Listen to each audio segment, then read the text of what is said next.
Danielle, Esty, and Alana Haim join me now. How are you? Hi. Hi. How's it going, man? It's nice to see you. Alana, can you tell me about, I would never normally start with the title, but I kind of want to. Can you take me through Women in Music Part 3? It's kind of a crazy story. I feel like dreams really did influence this record a lot. We really do take a lot of things from our dreams. We all have like dream journals, and we didn't really know what we were going to call this record. And then one day Danielle called me and Esty and was like, I just had a dream. And we were like, what was the dream? And she said, I had a dream that I saw women in music everywhere. Like it was this dream where I just kept on seeing this sentence, women in music, women in music. And Danielle was like, I think we should call our record Women in Music. And then Esty was like, well, it's our third record. Maybe we should add part three. And then we also realized that that spells wimpy, which made us laugh. So, it just felt like it it felt like it fit the vibe of the record, and we kind of just went with it. Dreams. I think that the reason it stuck out to me, and I would normally not start an interview with talking about the title of the record, is because, Women in Music was on my mind when I was listening to this record. Because, you've talked about the playing field that you've sometimes had to deal with. On your song, Man from the Magazine, you describe facing pretty misogynistic questions in interviews and sort of microaggressions around purchasing instruments. Esty, can you tell me a little bit about that song? Well, it comes from, it was born out of real experiences that my sisters and I have had. The first one we talk about is about me. And, one of the first interviews that we had in the UK when we were first coming out, a male rock journalist asked me if I make the same faces I make on stage as I do in bed, with a completely straight face. I should be clear that there were gifs of your face, your sort of bass face, after you played on Saturday Night Live, and that was a big thing. By the way, that I'm not saying that excuses that question at all. It's still an unbelievably inappropriate question. Anyway, sorry, I was just trying to give some context. Sorry, you were saying. Sure. Listen, even the concept of like asking me about the faces that I make on stage in the context to sexualize it, to me was super offensive and made me feel really uncomfortable, because so many men do the same thing and they're applauded for it. Like, oh, they're so into it. Granted, there are the people that make fun of it, but for the most part, it's an indication of, wow, this person is really feeling the music and they're so into it. Or it's not even noticed. It's not even something that they would ever think about. Right. Or it's not something that they talk about it. But and then when I do it, it's off-putting. It's grotesque. It's weird. And something to ask from a sexual standpoint, rather than just, oh, she's really feeling the music and enjoying herself. And I think there's something about that too that was upsetting. Like, why are you so freaked out that I'm enjoying myself? Like, what about a woman enjoying herself is so scary to you? And then the second part is about purchasing an instrument, right? And which is that a story that young women so often tell about, the music stores just not being safe spaces because they go in and they have to deal with people trying to show them what an amp is. Yeah. Or it's I feel like we've talked to a lot of our friends, and just going into I hate going into, listen, there's some guitar shops that are amazing, and there's some in LA that I love. And I've created relationships with the people that work there, and it's great. I think, but most of the time when we walk into kind of the bigger conglomerate music shops. Yeah, it's just a unpleasant experience, and the lyric is kind of speaking to, you want to look at the nice guitars. Well, here's one that, here's a starter guitar that we just got. Why don't you play something? And so that's something that I've been through, where I'm just do I have to prove to you what? First of all, playing guitar in a music shop is also just so, I hate it. So there's just 50. Yeah, there's 50 people playing Scareaway. There's so many people playing the same song at different parts all over the place. And there's always the tapper. There's always one guy over who's figured out how to tap, and he's tapping on the Ibanez, and he's going you're looking around. Yeah. Totally. Yeah, and that's probably the only song that really speaks to the title. I mean, in general, I think, Women in Music Part 3 is supposed to be, in a way, playful and funny. And we put a bunch of, we came up with the concept of having kind of a sausage party on the cover. We're just kind of standing in front of a bunch of sausages. But, at this point, it's almost like we kind of have to just find some humor in it, because if you really start to focus in on certain experiences, it'll make you go crazy. So, I'm curious also, I want to talk to you about your relationship with where you're from, and I guess where all of you are right now, which is in California. And I first put on the record, which starts with a song called Los Angeles. And I thought to myself immediately, like, this is another kind of great song in the tradition of great songs that are about California and sort of put me there. And there are two songs in the record that are sort of ode to the place. And I guess the whole record made me think about Linda Ronstadt. It made me think about Randy Newman. It made me think about even like Van Halen. And it also made me think about that Laurel Canyon doc. I don't know if you guys saw that, where it talked a little bit about how the place can influence the sound of the music. So Esty, can you reflect a little bit on being a California band and whether you're comfortable with that and how it might impact your sound? I think, it was funny. I mean, my sisters and I talk about it all the time. When we came over to the UK, my sisters can also speak to this. We were, we've always thought of ourselves as just, we play the music and we write the music and we perform the music that we want to make. And so when we came over to the UK, being labeled like an LA band or like a California band was surprising to us, even though obviously that's where we're from, but like to be categorized. And obviously like we love where we're from. I was going to get 818 like tattooed on my forehead at one point. Like I ride for the Valley probably more than anyone you'll ever meet, my sisters included. I love the Valley. Got it. And I think what it really is just, my sisters and I, we grew up off of Laurel Canyon, but on the Valley side. So technically we didn't grow up in Laurel Canyon, but like we basically saw the sign growing up our whole lives. And we had our mom telling us like stories about Joni Mitchell and Linda Ronstadt, like you said, and, Crosby, Stills, Nash and Young. And she was from Philly. Like she didn't she wasn't an LA girl. That, but there was this big kind of like, in the 60s, in the 70s, there was a scene just up this canyon. And, our mom was such a huge fan of Joni that we grew up listening to Joni. Yeah, I think those spirits can get into, not to get all woo-woo here, but those spirits can kind of get in there. Because I know like when I would go to New York, I would desperately want to feel, when I would be in like the West Village, I would desperately want to feel like Bob Dylan or Phil Oakes. You did the Chelsea Hotel, like was just in the lobby, like trying to soak up. Like, yeah, but it was really just a Wendy's, and it wasn't, right. You know what I mean. So, but I do think that that being where you're from can ultimately get into your music, whether you know it or not. Oh, 100%. I think it definitely has seeped through. Of course, I think it's just so funny when we went to the UK for the first time. It was like the California sound, and we were just like, oh, never thought about that. But I'm guessing that's what we're, emoting in this. It's definitely seeped through for sure. And we all we grew up listening to the same, you know what I mean? Like we grew up listening to, oldies radio. That was like a big staple in our family because we didn't have a tape player or a CD player in the car. And most of the time as an Angelino, you're spending time in the car. So we would listen to the radio and it was, a healthy dose of like the Beach Boys and these like Laurel Canyon, artists, James Taylor, Linda Ronstadt, Jackson Brown, and like the Eagles, Randy Newman. So like, and my sisters and I also, I think in high school became obsessed with the idea once I got my license, going over Laurel Canyon and going to like the Sunset Strip and like going to the Troubadour and the Roxy and,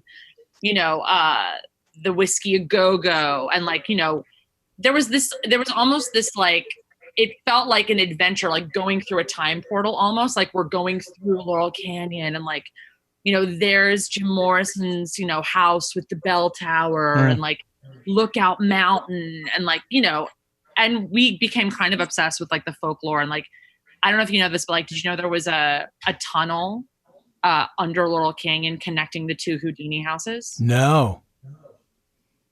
There's an Yeah, and like underground passing like tunnel.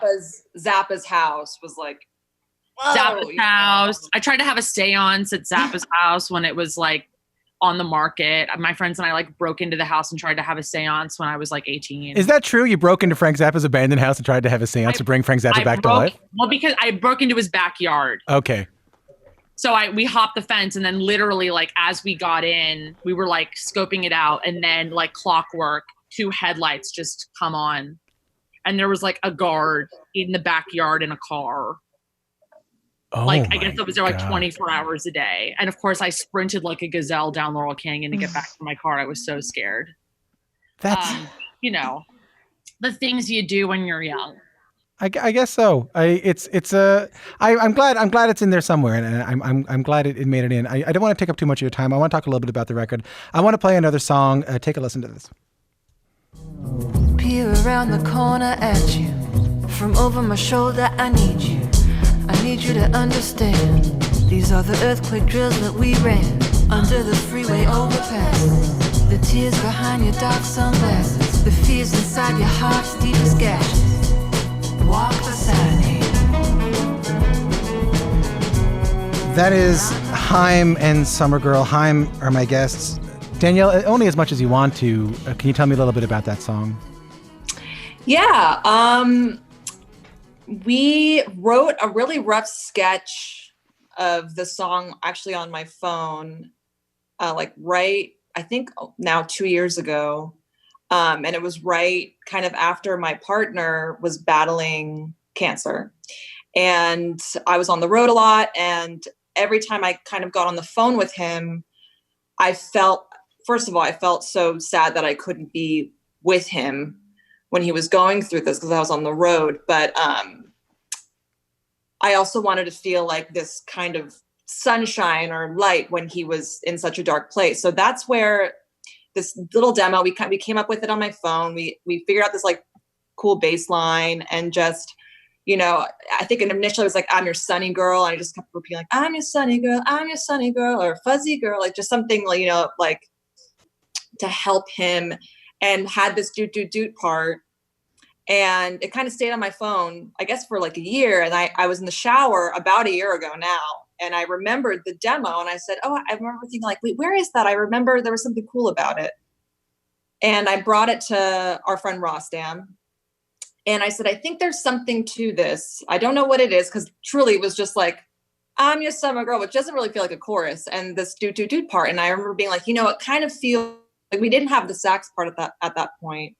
And I said, like, I feel like it, you know, I don't know, it evokes like Lou Reed. It evokes like Take a Walk on the Wild Side, something like that. And I saw Rostam kind of light up, and he was like, wait, okay.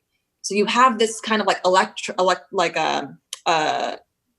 just a bass guitar thing, but why don't I put a stand-up bass thing, kind of like, you know, Walk on the Wild Side. And then it kind of started feeling like, whoa, the song really like lit up. It came from like a kind of a weird demo on my phone into like a fully formed thing. And I remember thinking like, whoa, I wonder if like, is this weird, you know? And then we were like, well, why don't we reach out to Lou Reed's like camp and be like, look, we have this thing that's very the production's super inspired by Take a Walk on the Wild Side. And they were cool with it. And again, this was like a year ago, and we were kind of like, wait, we were so excited by sonically what was going on. Mm-hmm. And the fact that it was summer, we were like, wait, we just finished the song and it's summer now. We have no plans to like record a full album. Why don't we just release it now? You know? And like, we were like, can we do that? I don't know. And we called up our friend Paul Thomas Anderson, and he really responded to it. And he was like, let's go just like try and shoot something tomorrow. And we were like, what? Okay. It all came together super quickly, and it was out like 2 weeks later. We just kind of released it. And that was kind of the beginning of the journey of this album, actually, because it kind of gave us the confidence to be like, wait, okay, like I think we're on to something. About this feeling felt unlike making any of our other previous albums, and it felt fresh and it felt good. And yeah, so that feeling kind of was like, okay, well, I guess we're going in to make an album now. Well, I want to talk a little bit about what would have had to happen emotionally to make this record. Sam, can you play the next clip, please? Walking all the way to my house, I'm alone in my head. But I wish you were in my bed. Can't get a read on myself. Gotta change the situation.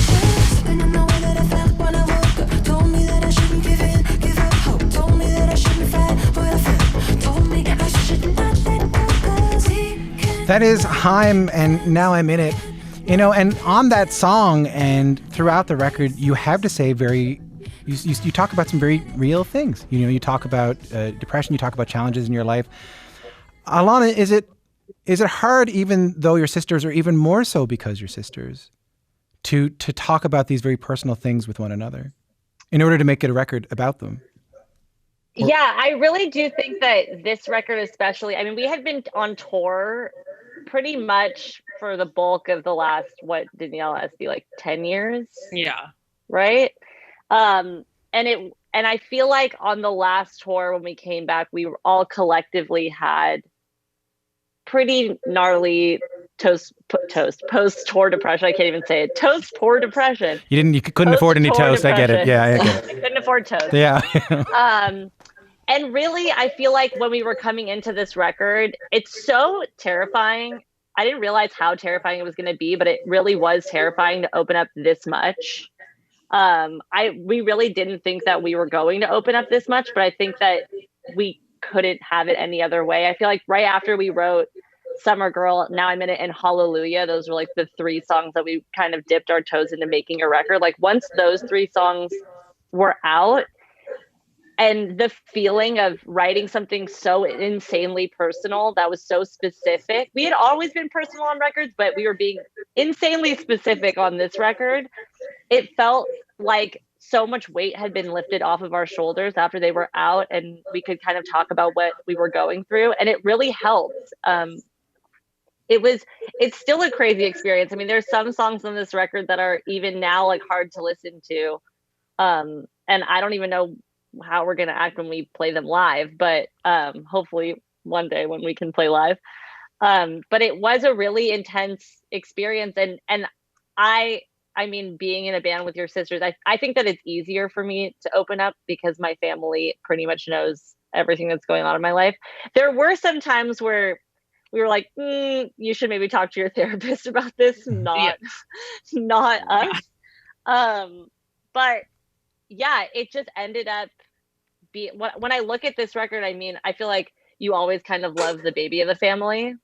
This is the baby of our family right now. Me too, buddy. Me too. Yeah. You're the baby? Yeah, I got a brother Baby power. that's 9 years older than me and a sister that's 11 years older than me. Oh my God, the baby. You're really I can the feel baby. it. I'm 100% I can the feel it baby. all the way from Yeah, LA. I can feel this baby power.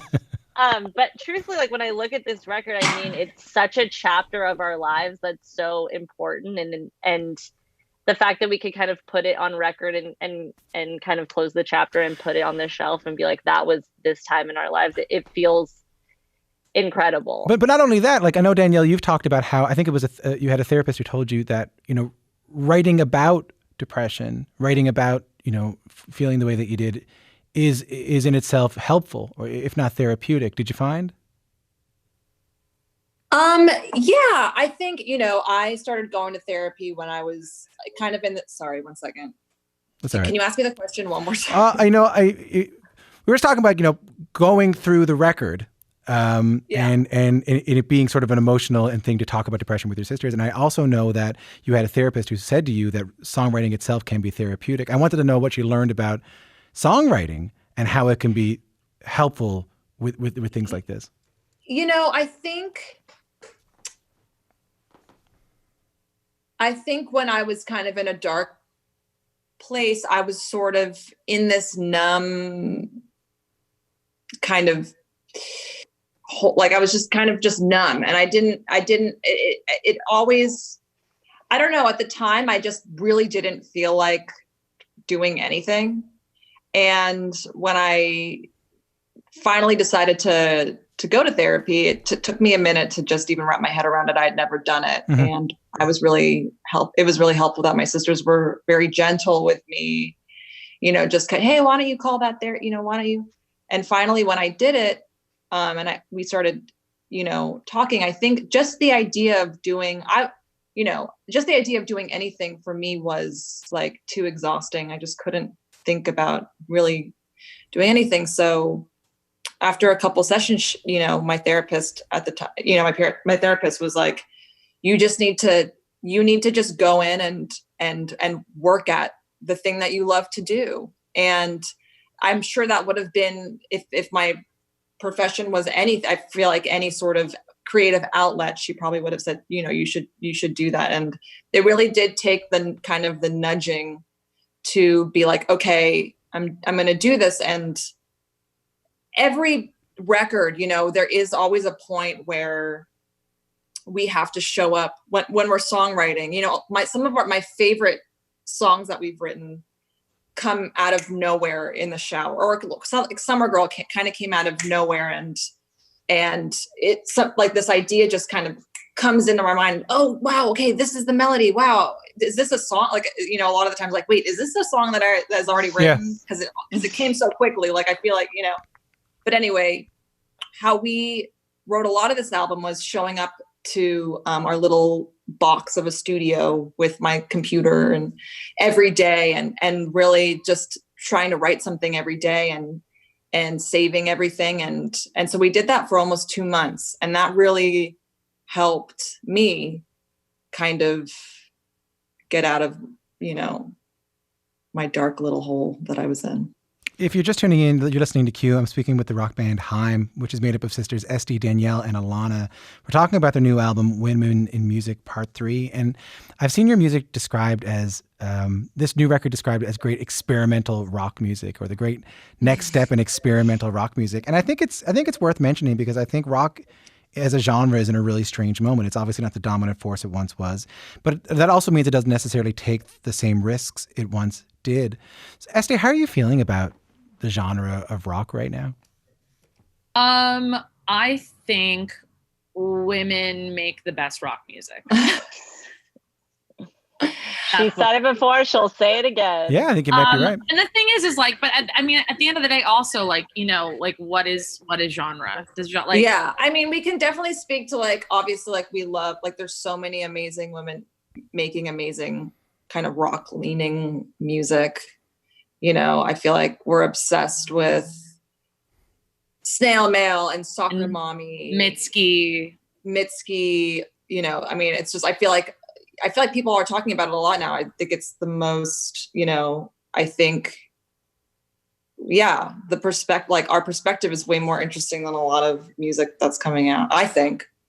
And I'm not trying to classify it in a genre here either, but I was reading sort of like the history of rock music on Wikipedia, because I got nothing to do.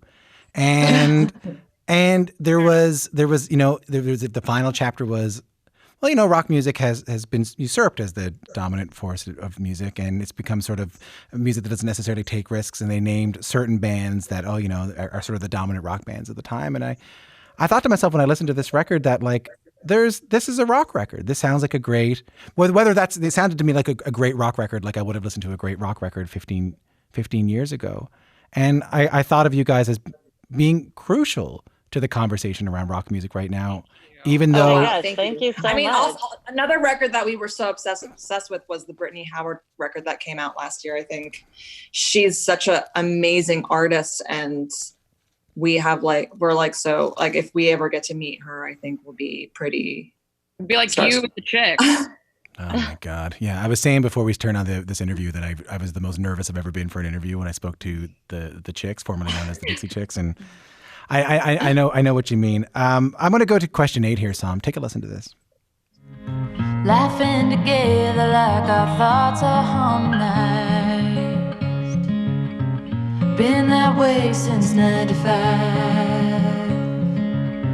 Give me direction when it is hard to find. 3 roads, 1 line. Now and then I can lean my back to yours. That is Haim and Hallelujah. And like so much of the record, this is a pretty raw song, and you address your sisterhood really directly here, which is not something I've heard you do so plainly before. Esty, tell me about the decision and tell me a little bit about what you're conveying about sisterhood through that song. Well, I think it's no secret that my sisters and I are all very close, but writing a song about how close we are wasn't happening before this record.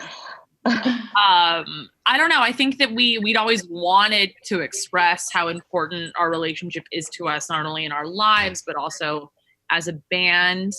And I think even especially now, like how important family or chosen family is. And so we sat down, you know, Tobias Jesso Jr. is a close friend of ours and like Canadian, by the way. Canadian. Chef's kiss Tobias Jesso Jr. I think his dad is from Newfoundland too, which is where I'm from. Really? Yeah, maybe. But I think he's from Vancouver. He is, yeah, from BC, the Right? whole other coast, yeah. Anyway, go on. So you sat down with him. Not just a hat rack. So, you know, we sat down with him and I think we were just talking about, you know, everything that we were going through and how felt like we were really lucky that we had each other because in general, no one really understands a bond that sisters have unless you have a sister. And also like you don't really understand like a sibling bond truly, I think, until or if you have like, and especially as three, like we feel like there's very special, I mean, you have two siblings, so I'm sure like you understand like there's something special about the number 3. And we were talking with him about it and he was like, you guys should just write a song about it. We were like, okay, well, yeah, easier said than done, my friend. Like, it's not like we haven't thought about it before, but I think having him there kind of as this like sounding board to kind of throw ideas to and be like, what do you think about this?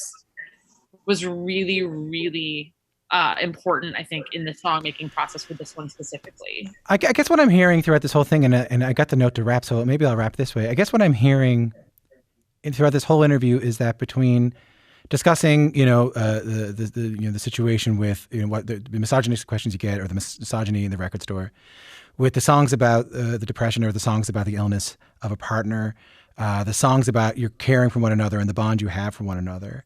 These are all things that are challenging to share no matter how close you are. But once you do share them, they are, the risk is the most worth it. It's the most enriching. And I hope so. I have no doubt that I'm sure it brought you a bit closer together. It did. It And did. I think the hardest part about this whole thing is really like, really wanting to celebrate the release of the record. And because I'm a type 1 diabetic, I wasn't able to really like be with my sisters and like celebrate it. I think that's been the hardest part. But the cool thing about technology now is like we had our own sister FaceTime party. And we drank a lot of tequila together and reminisced about this process. And, I think that's what we're going to continue to do with, everything that kind of happens from now on, Yeah. I just think that's like these hard things we have to say to one another are hard to say for a reason. But once you actually say them, it makes things a little bit better, Yes. Wait, Tom, can we end on a really funny story though that I tell every time I talk to somebody that's Canadian? Nope. Go on. Go ahead. Yes, I'd love to hear it. I think it was either before or after the Something to Tell You, the Sister It was Sister before. Sister tour. It was Before. it was before. Before I went on the Sister Sister Sister tour, I went to this, this is very LA, but I went to a wise woman. A what? And she told me, a wise woman? What? Like just a person named Gladys who just knew a lot? She's very wise. She's wise. Right. And she told me, because obviously, what do you ask about two wise women? I was like, who am I supposed to be with? Who am I supposed to meet? Right. And she said, you're going to marry a Canadian string player. Oh my God. And not This a is guitar. basically her asking you if you know any Yeah, do strings you know any that are Canadian single. string player? Anyone out there that's a Canadian string And it player, can't- not a wait, wait, wait. guitar. Yeah, it can't Not be a guitar. guitar. It's either a cello or Or a a violin. violin. Very specific. Yeah, well, I'm sort of part of the trad, like the Irish music and bluegrass music scene here. Ooh. Whereas I play the banjo, so I know a lot of fiddle players. Well, this could be what's happening. Any single ones? Yeah, I mean they're play bluegrass. They're all pretty single. Okay. But I was in a bluegrass band. I played upright in a bluegrass band. I saw it in your Dixie Chicks interview. I saw it. I love the bluegrass. I tell it every show, thinking that my Canadian string player is going to be there. That hasn't happened yet, but keep your eyes out for me. Listen, next time you're in Toronto in like 2025, I know no shortage. Oh God! I know Hopefully no not. shortage. Line 'em up. Okay, 2024. up. I know no shortage of violinists and cellists in Canada. I'm no shortage. I love it. I would also say they should probably be tall. See, the one I'm thinking of is short. Knows? The one I'm thinking of is short. Is short? Because I know one. I know my sister. She likes. I don't mind. No, I don't mind. I know a Grammy. I'm going to go. Your label's going to kill me. I know a Grammy-nominated Canadian violinist. Oh, wow. Who is handsome and funny and single. This is it. But this is it. But short. I'm down. Let's go. Wait, how short are we talking though? Essie, it's fine. Okay, I'm 6 feet, so I like. I'm the shortest in our family. I'm the shortest. That's true. Alana's like 5'8". Alana, I'd say your height. I love it. I'm down. Let's make it happen. Set it up. I'll get you a nice Zoom date. Bye. It's been so nice to talk to you. Thank you so much for having us. Thank you so much.